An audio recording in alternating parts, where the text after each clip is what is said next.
Hi అండి. నేను మా పిల్లల కోసం అయితే కుంకుడుకాయలతో షాంపూ ఎలా ప్రిపేర్ చేస్తానో చూపిస్తాను. ముందుగా ఒక గిన్నెలో 1 లీటర్ వరకు వాటర్ తీసుకొని మరిగించి 2 స్పూన్లు మెంతులు వేసి 5 మినిట్స్ మరిగించి దించి పక్కన పెట్టుకొని ఆ వేడి నీటిలోనే మనకి ఎంత షాంపూ అవసరమో అన్ని కుంకుడుకాయలు దంచి గింజలు తీసేసి ఈ వేడి నీటిలో వేసి 2 అవర్స్ నానబెట్టుకుంటున్నాను.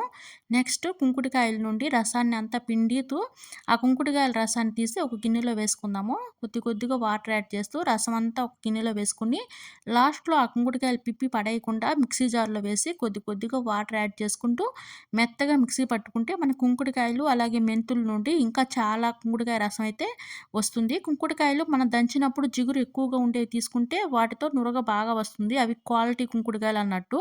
మనం పిల్లలైనా, పెద్దలైనా ప్రతి సండే ఇలా కుంకుడుకాయలతో తలస్నానం చేస్తే డాండ్రఫ్ ఉండదు. అలాగే హెయిర్ ఫాలు తగ్గుతుంది. మీకు ఈ వీడియో గాని నచ్చితే ప్లీజ్ లైక్ చేయండి, షేర్ చేయండి, సబ్స్క్రైబ్ చేసుకొని సపోర్ట్ అయితే చేయండి. Thank you.